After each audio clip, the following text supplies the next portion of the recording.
In primetime news this evening, opposition leader makes budget presentation. CEO of the St. Catherine Municipal Corporation before Parliament's Public Accounts Committee, PAC. And new license to address some of the widespread concerns from JPS customers after the passage of Hurricane Beryl.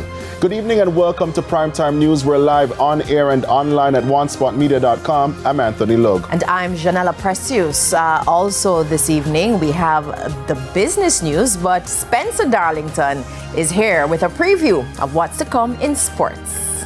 Thank you very much, Janella. Well, we begin our champs preview this evening and we look at one of the races which could bring the house down. We'll tell you more in Primetime Sports later.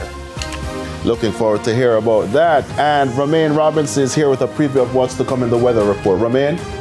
Thanks, Anthony. Now, the frontal system is north of the area and we do have quite dry conditions on the back end of the system. So we're going to be seeing sunnier conditions across most of the Jamaica area as we move into the weekend.